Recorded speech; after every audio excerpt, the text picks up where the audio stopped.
Hi, I'm Sarah. I took LINSIG in fall of 2024, and this is a quick review on complex numbers. All right, we're gonna start off, if I can get this working, by looking at the unit circle. Just as a quick reminder, you can see that the different quadrants of the unit circle are essentially the first quadrant reflected back on itself on the different axes. So on the second quadrant here, the x values are negative. In the fourth quadrant here, the y values are negative, and then in the third quadrant, both sides are reflected, so they're both negative. When you go into an exam, you're going to want to have the unit circle here just for quick calculations. This is what a complex number looks like. You essentially have the magnitude and the direction or the angle in the exponent. And then it's important here that you have your imaginary number. As a quick reminder, I and j are the same thing. They both just represent the imaginary number coefficient. I squared is -1, so I equals the square root of -1. And having this here, having the I essentially indicates that that's not a constant. If you just had e to the pi over 4, for example, it would be a constant. If you're graphing in the imaginary and real plane, remember that your x-axis is the real and your y-axis is the imaginary part. So, for example, we're going to have 2e to the I2 pi. 2 is our magnitude, and e to the I2 pi is our angle, our direction. So we're going to be just going 2 on the x-axis here.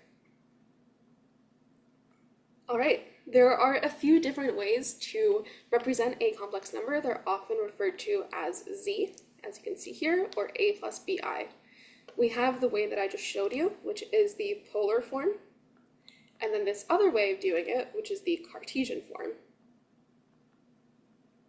Again, you have your magnitude here, and then your angle is actually broken up into sine and cosine.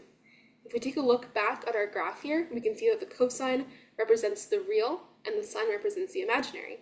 And this actually shows in the example that we did because 2 pi has if we look back at our unit circle, a cosine term of 1 and a sine term of 0.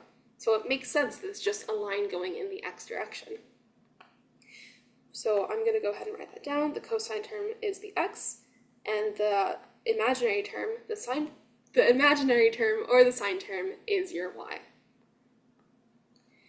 Just as a reminder too, if you're ever asked to just find the x, you multiply the magnitude by the cosine of your angle, and the y is again the magnitude by the sine of your angle. Let's do a quick practice problem here.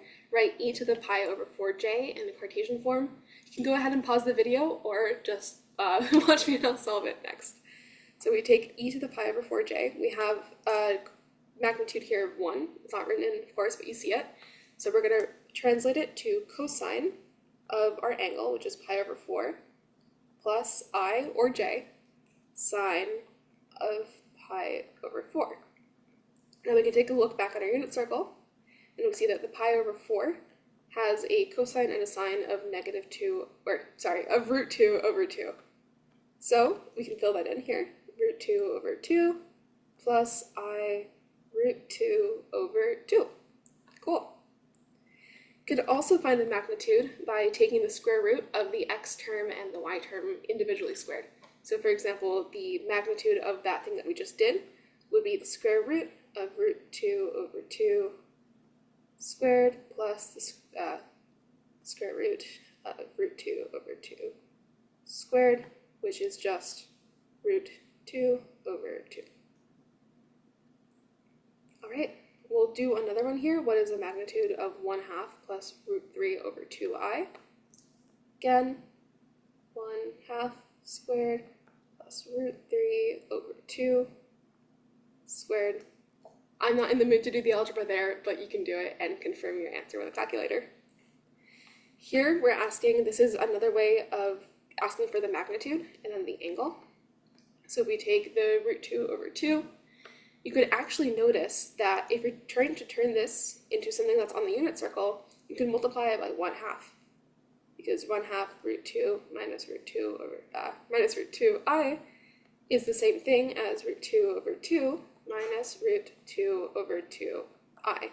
which is the angle of pi over 4. But since we had to multiply it by 1/2 to get there, our magnitude, or our r, is 1/2. All right. Sometimes people are the professors are gonna be tricky and try to throw something like this at you, where you have two different forms of the complex number that you have to simplify. So if we're taking 2 plus I, we can look back at our formula for the e term and break this up into sines and cosines, as you see here. So I'm actually going to steal this formula and bring it down here so we can look at it as we go. We have our magnitude of a little 1 that you can't see, but we have cosine of pi plus I sine of pi. So we have 2 plus I. Cosine of pi, if we check with our unit circle, you'll see pi is over here. Cosine of pi is -1. Oops. Times -1 plus, and then sine of pi is 0. And now we just distribute. So we have -2 plus 0 minus I plus I squared. But don't forget that I squared is the same thing as -1. So we end up with -2 minus I minus 1, which is the same thing as -3 minus I. All right, we're going to do another topic here of the complex conjugate. So if we have z equals a plus bi, z is an imaginary term, the complex conjugate of z is a minus bi. And that little star is the notation. That's how you know it's a complex conjugate that you're trying to get. And these are really handy for simplifying terms where you have, or simplifying numbers, complex numbers, where you have an imaginary term in the denominator. So what we're going to do here is we're going to multiply by the complex conjugate. I'm just turning the plus here into a minus here and keeping everything else the same. 1 minus I. So what we end up with here, we're going to distribute the 2.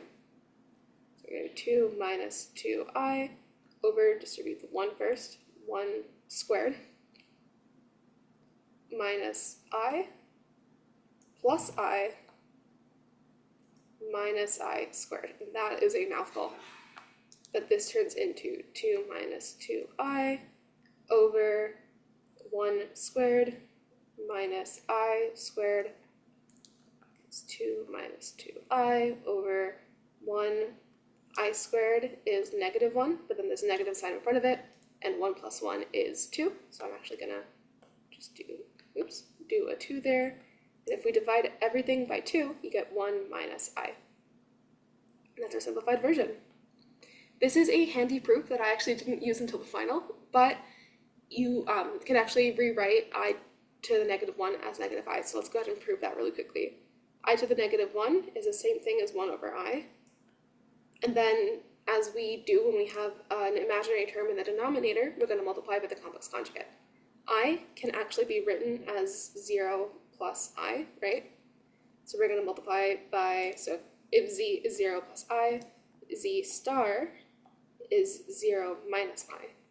So we're going to multiply the denominator by -I, and the numerator by -I, and just multiplying by 1 here. So you're going to end up with -I over -I squared. Don't forget, I squared is -1, and then -1 equals 1. So you're just going to end up with a -I over there. The very last thing we're going to touch upon here are the Euler identities. So the first one is actually something that we already used, and it's e to the I theta is the same thing as cosine of theta plus I or j sine theta. This formula actually has an omega in it, and omega is the same thing as 2 pi f. We're going to touch upon this later, but that's a good rule to know now. And the 2 pi, think of it as an angle you're going around the unit circle. Cosine of omega theta is the same thing as e to the I times t, right? You're getting your t in there, plus e to the -I omega t all over 2. And then we're going to do the same thing for the sine term. e to the I omega t, but this is actually minus e to the negative I omega t. And then instead of being over 2, it's over 2i. These are super, super handy because they allow us to convert from the E form, the polar form, to the Cartesian form super easily.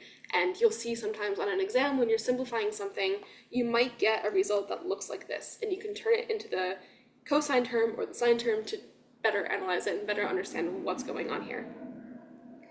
Let's put it into practice. If we see an e to the I pi minus e to the negative I pi all over 2i, this actually looks like our sine term.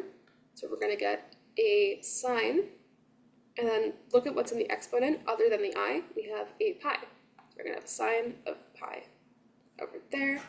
If we look at our unit circle, remember that sine of pi equals 0, so this whole thing actually comes out to 0. And let's do another example here. This one's kind of funky because we don't see the over 2 that we would normally expect out of something like this. So what this is implying is that something's getting multiplied by 2, right? We have our cosine identity that looks like this. So we see that it has the same form of e to the something I plus e to the negative that something times I, but there's no 2 at the bottom. 2 is actually 2 times cosine of pi over 2. We know that the cosine of pi over 2 is 0 again, so we're going to get 2 times 0 for that answer, or just 0. That is everything of just a basic review on complex numbers. Thank you for watching.